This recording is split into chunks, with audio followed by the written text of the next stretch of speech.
Shri Saneesh Kumar Joseph, അങ്ങക്ക് 10 minute. Sir, ഞാൻ ഈ ധനാഭ്യർത്ഥനകളെ എതിർക്കുകയാണ്.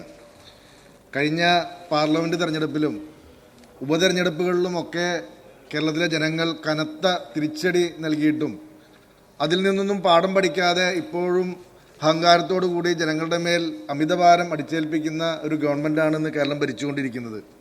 സാർ, അഴിമതിയും ധൂർത്തും കെടുകാര്യസ്ഥതയും വൈദ്യുത ബോർഡിൽ ഉണ്ടാക്കിയ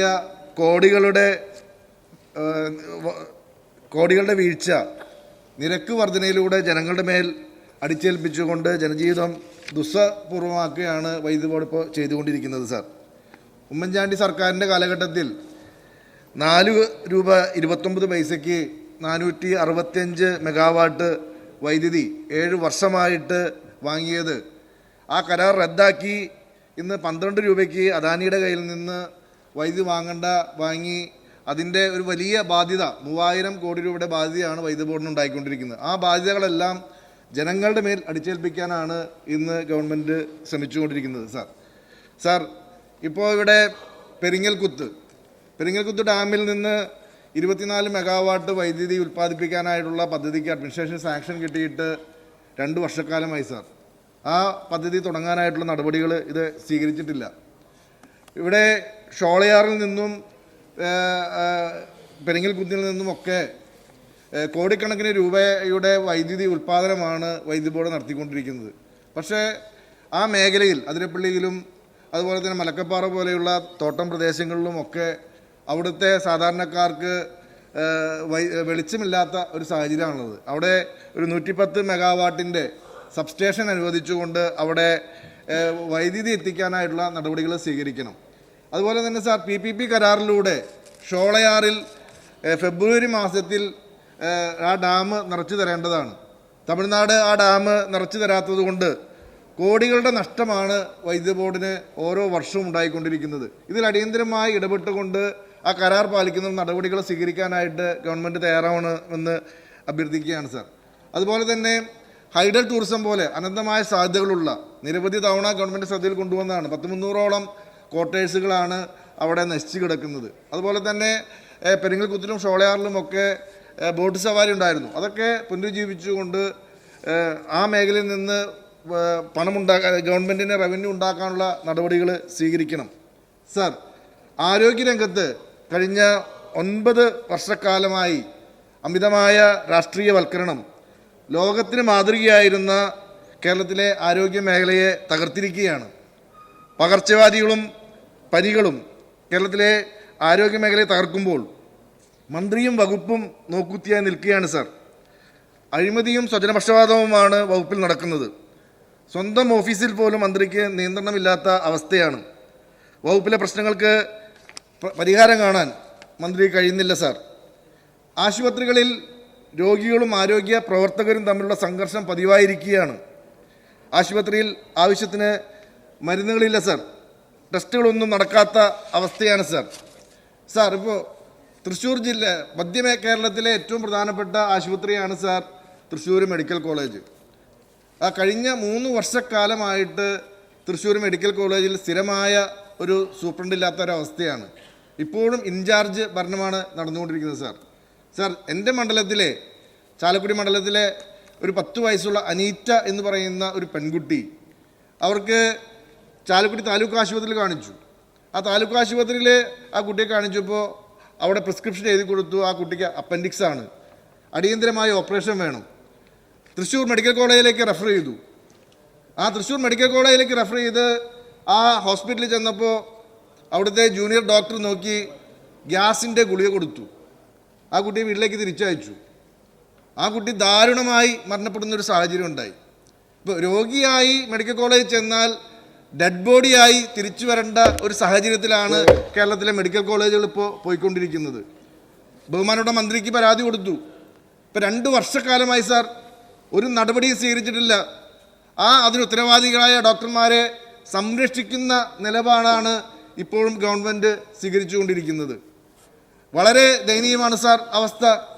ഇപ്പോൾ തൃശ്ശൂർ മെഡിക്കൽ കോളേജിൻ്റെ അവസ്ഥ പാലക്കാടും മലപ്പുറവും തൃശ്ശൂരും അടക്കമുള്ള മധ്യമേഖലയിലെ സാധാരണക്കാരായിട്ടുള്ള നൂറുകണക്കിന് രോഗികൾക്ക് ആശ്രയമാണ് സാർ തൃശ്ശൂർ മെഡിക്കൽ കോളേജ്. വലിയ അവഗണനയാണ് അവിടെ നടന്നുകൊണ്ടിരിക്കുന്നത്. അവിടെ നടന്നുകൊണ്ടിരിക്കുന്നത് സാർ. ഇപ്പോൾ ആ സൂപ്പർ സ്പെഷ്യാലിറ്റിയിൽ ഒന്നും ഡോക്ടർമാരില്ലാത്ത ഒരവസ്ഥയാണ്. ഇപ്പോൾ ആ മേഖല സൂപ്പർ സ്പെഷ്യാലിറ്റിയൊക്കെ അടച്ചുപൂട്ടൽ ഭീഷണിയിലാണ് സാർ.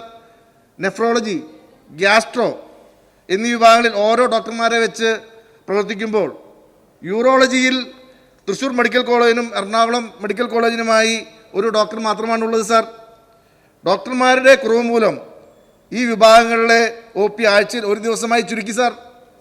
250 പേർക്ക് മാത്രമാണ് അവിടെ OPയിൽ നോക്കുന്നത് സാർ. ബാക്കി രോഗികളെല്ലാം പെരുവഴിയിലാവുന്ന ഒരവസ്ഥയിലാണ്. നിരവധി രോഗികളാണ് ചികിത്സ കിട്ടാതെ മടങ്ങിക്കൊണ്ടിരിക്കുന്നത് സാർ. മറ്റ് ആശുപത്രികളിൽ നിന്ന് റെഫർ ചെയ്യുന്ന കാർഡിയോളജി രോഗികളെ അഡ്മിറ്റ് ചെയ്യുന്നില്ല. രോഗികളുടെ സ്കാനിങ്ങും വലിയ ദുരിതത്തിലാണ്. സ്കാൻ ചെയ്യാൻ തീയതി ലഭിക്കാൻ 2 മാസം കാത്തിരിക്കണം സാർ. സ്കാൻ ചെയ്ത് കഴിഞ്ഞാൽ റിസൾട്ട് ലഭിക്കാൻ 10 ദിവസം കൂടി കാത്തിരിക്കണം സാർ. റിപ്പോർട്ട് തയ്യാറാക്കാൻ ഡോക്ടറില്ല എന്നാണ് കാരണമായിട്ട് പറയുന്നത്. ജീവനക്കാരുടെ കാര്യത്തിൽ കടുത്ത ക്ഷാമം.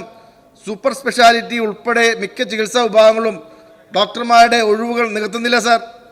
നഴ്സുമാരുടെയും പാരാമെഡിക്കൽ ജീവനക്കാരുടെയും സ്ഥിതി ഇതുതന്നെയാണ് അവസ്ഥ. പുതിയ തസ്തികകൾ അനുവദിക്കുന്നില്ല സാർ. ഇപ്പോൾ ചാലക്കുടി താലൂക്ക് ആശുപത്രി നല്ല രീതിയിൽ പോയിക്കൊണ്ടിരുന്ന ഒരു ആശുപത്രിയാണ് സാർ. ഇപ്പോൾ ഡോക്ടർ നിരവധി തവണ ഈ വിഷയങ്ങളൊക്കെ ബഹുമാനപ്പെട്ട മന്ത്രിയുടെ ശ്രദ്ധയിൽ തന്നെ പെടുത്തിയിട്ടുള്ളതാണ്. അവിടെ ഒരു ട്രോമാ കെയർ ആരംഭിച്ചു. മന്ത്രി തന്നെ വന്ന് ആഘോഷമായിട്ട് ഉദ്ഘാടനം ചെയ്തു. പക്ഷെ ഇതുവരെയും അത് തുടങ്ങാനായിട്ട് സാധിക്കാത്ത ഒരവസ്ഥയാണ്. നാഷണൽ ഹൈവേ അടക്കമുള്ള നിരവധിയായിട്ട് അപകടം ഉണ്ടാകുന്ന ഒരു പ്രദേശത്തെ ഈ ട്രോമാ കെയർ ബിൽഡിംഗ് പണിതിട്ടു. വെറും കാഷ്വാലിറ്റി ആയിട്ട് പ്രവർത്തിക്കുകയാണ്. ഡോക്ടറെ തസ്തിക സൃഷ്ടിക്കാൻ തയ്യാറാകാത്തൊരവസ്ഥയാണ്. ഇപ്പോൾ അവിടെ വൈകുന്നേരം OP 3 മണിക്കൂർ ഡോക്ടറെ കാണാൻ കാത്തു നിൽക്കേണ്ട ഒരു അവസ്ഥയാണ്. 3 മണിക്കൂർ ആകെ ഒരു ഡോക്ടറാണുള്ളത്. ഇപ്പോൾ 25 അവിടുത്തെ വെന്റിലേറ്ററുകൾ അവിടെ കോവിഡ് കാലഘട്ടത്തിൽ സാധാരണക്കാരിൽ നിന്ന് സംഭാവനയായിട്ട് വരെ സ്വീകരിച്ച വെന്റിലേറ്ററുകളുണ്ട്. ഡോക്ടറില്ല. ആ 25 വെന്റിലേറ്ററുകളും പൊടി പിടിച്ച് കിടക്കുന്നൊരു സ്ഥിതിയാണ്.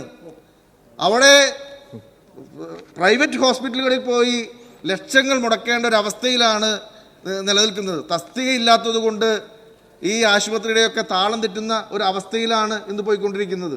ഇപ്പോൾ മലക്കപ്പാറ, അപ്പോൾ അവിടെ ഇപ്പോൾ കഴിഞ്ഞ കാലങ്ങളിലൊക്കെ ഇപ്പോൾ പോസ്റ്റ്മോർട്ടം നടത്താൻ പോലും ഡോക്ടർമാർ തയ്യാറാകാത്തൊരു സ്ഥിതിയാണ്. എല്ലാം റെഫർ ചെയ്യാണ്.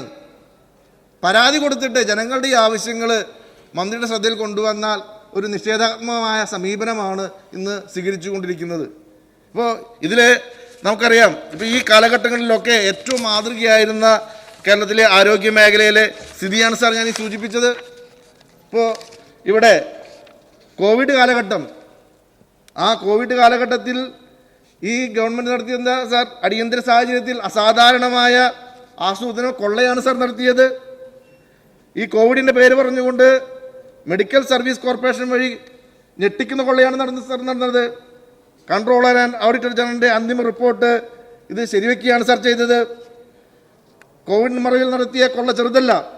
ജീവൻ തന്നെ സംരക്ഷിക്കാൻ കഴിയുമോ എന്ന് ലോകം ഭയന്ന് കഴിയുന്ന സമയത്തെപ്പോൾ പണം സമ്പാദിക്കാനുള്ള അവസരമാക്കിയിട്ട് മാറ്റിയാണ് സാർ ഇവർ ചെയ്തത്.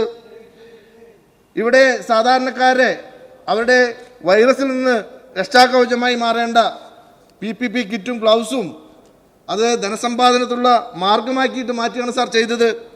ഇവിടെ മഹാരാഷ്ട്ര ആസ്ഥാനമായി പ്രവർത്തിക്കുന്ന സാൻ ഫാർമയിൽ നിന്നും 3 ഇരട്ടി വിലയ്ക്കാണ് PPP കിറ്റ് വാങ്ങിയത്. 500 രൂപ താഴെ PPP കിറ്റുകൾ നൽകിയ അതേ ദിവസം തന്നെ സാൻ ഫാർമയിൽ നിന്നും 1550 രൂപയ്ക്ക് വാങ്ങാൻ ഈ ഗവൺമെൻറ്റാണ് സാർ തീരുമാനിച്ചത്. അത് മുഖ്യമന്ത്രിയുടെ അനുഭവത്തോടെ ആയിരുന്നു ഈ കരാറെന്ന് മുൻ ആരോഗ്യ വകുപ്പ് മന്ത്രി തന്നെ പിന്നീട് വെളിപ്പെടുത്തിയിട്ടുണ്ട് സാർ. അപ്പോൾ അനിത ടെസ്റ്റിക്കോട്ട് എന്ന സ്ഥാപനത്തിന് 550 രൂപയ്ക്ക് നൽകിയ കരാർ റദ്ദാക്കിയാണ് 1550 രൂപയ്ക്ക് കരാർ നൽകിയതെന്ന ഞെട്ടിപ്പിക്കുന്ന വിവരവും CAG റിപ്പോർട്ടിലുണ്ട് സാർ. അപ്പോൾ ഇത് പ്രതിപക്ഷം അന്നുന്നയിച്ച കാര്യങ്ങളെല്ലാം സത്യമാണെന്ന് തെളിയിക്കുന്ന ഒരു റിപ്പോർട്ടാണ് CAG റിപ്പോർട്ടിലൂടെ പുറത്തു വന്നുകൊണ്ടിരിക്കുന്നത്. ആ ആളുകളെ മുഴുവൻ സംരക്ഷിക്കുന്ന നിലപാടാണ് ഇന്ന് ഗവൺമെൻറ് സ്വീകരിച്ചുകൊണ്ടിരിക്കുന്നത്. ഇന്ന് ആശുപത്രിയിൽ ആവശ്യത്തിന് മരുന്നില്ലാത്ത സ്ഥിതിയാണ് സാർ. അപ്പോൾ ഇപ്പോൾ ഇവിടെ നേരത്തെ സൂചിപ്പിച്ചതുപോലെ ഇവിടെ ആ കോവിഡ് കാലഘട്ടത്തിൽ ആരംഭിച്ച പല പദ്ധതികളും ഇന്ന് ഒന്നിനും ഉപയോഗമില്ലാതെ നിൽക്കുകയാണ്. ഇപ്പോൾ മധ്യമേഖലയിലെ റീജിയണൽ ഇൻസ്റ്റിറ്റ്യൂട്ടായിട്ട് റീജിയണൽ ആളുകൾക്ക് പഠിപ്പിക്കാൻ വേണ്ടി കൊടുത്ത 10 കോടി രൂപയുടെ ഒരു കെട്ടിടം കഴിഞ്ഞ 5 വർഷക്കാലമായി കെട്ടിയിട്ടിട്ട് ഇന്ന് സാമൂഹ്യ വിരുദ്ധരുടെ കേന്ദ്രമായിട്ടാണ് സാർ പ്രവർത്തിച്ചുകൊണ്ടിരിക്കുന്നത്. ഇതൊന്നും അന്വേഷിക്കാൻ ഇവിടെ ഒരു വകുപ്പ് മന്ത്രിയോ ഡിപ്പാർട്ട്മെന്റോ ഇല്ലാത്ത രീതിയിലാണ് പോയിക്കൊണ്ടിരിക്കുന്നത്. അപ്പോൾ ഈ വിഷയങ്ങളിലെല്ലാം നിഷേധാത്മകമായ നിലപാടാണ് ഗവൺമെന്റ് സ്വീകരിച്ചുകൊണ്ടിരിക്കുന്നത്. അതുകൊണ്ട് ഒരിക്കൽ കൂടി ഈ ധനാഭ്യർത്ഥനകളെ എതിർക്കുന്നു സാർ.